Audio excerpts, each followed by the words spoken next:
যদি এনওসি ছাড়া হয়ে থাকে ইললিগাল বিল্ডিং, সেখানে আমরা কিন্তু ব্যবস্থা নেব মাননীয় মুখ্যমন্ত্রীর নির্দেশে। হেলে পড়া বাড়িগুলো নিয়ে আপনারা কি সিদ্ধান্ত নেবেন? অনেক বাড়ি হেলে আছে। হেলে আছুক, ডান দিকে হেলুক, বাঁ দিকে হেলুক, সোজা দাঁড়াক, এনওসি যদি না পাওয়া যায়, যে বিল্ডিং ইললিগাল, আমি আবার করে বলছি, নোটিশ দেওয়া হবে, সময় দেওয়া হবে, আধিকারিকরা যাবেন, যদি কোনোভাবে রেকটিফিকেশন করা সম্ভব হয় আমরা তাকে সেই সুযোগ দেব।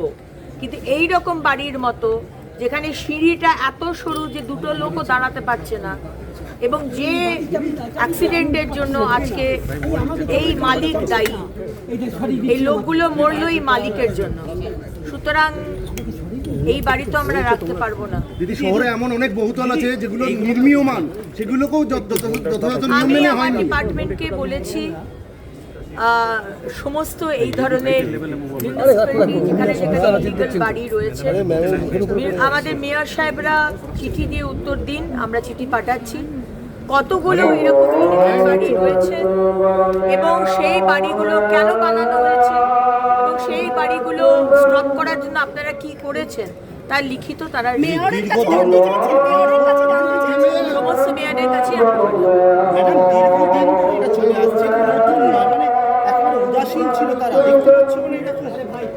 না, উদাসীনটা আসলে যখন টাকা চলে আসে তখন উদাসীন হয়ে যায়। আগের সরকাররা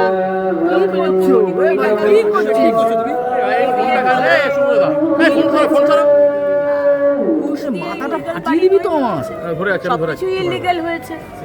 ওয়াটার বডি যে তৈরি করা হয়েছে, মোমোর ফ্যাক্টরিতে 30 জনের মৃত্যু হয়েছে, তার কোনো বিচার আমরা পাইনি। সুতরাং এটা হয়েছে, পার্কস্ট্রিটেরও অগ্নিকাণ্ড হয়েছিল, এতগুলো অগ্নিকাণ্ড হয়েছে কলকাতার শহরে, ওটার তো বিচার হয়নি।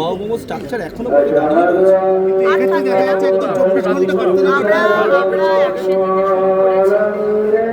এই ধরনের যে ইলিগাল বাড়ি বা ইলিগাল বা ব্যবসা চলছে ইলিগাল বাড়িতে, সেটাও কারোর ব্যবসা ইলিগাল বাড়িতে চলছে, সেটাও আমরা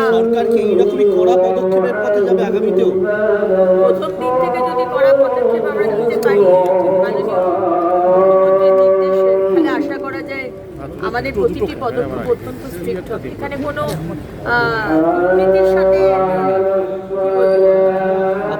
আপোষ করা, এটা আমাদের আমরা করতে পারবো না।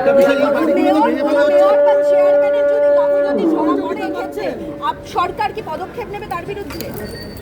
4টে কেস ধামাচাপা দিয়ে রাখা হয়েছিল সিবিআই আজকে মাননীয় মুখ্যমন্ত্রী সেটা পারমিশন দিয়ে দিয়েছে। সুতরাং আমাদের সরকারের কি মানসিকতা সেটা আমার আলাদা করে বলা হচ্ছে। কলকাতা পুরসভার থেকে কি কলকাতা পুরসভার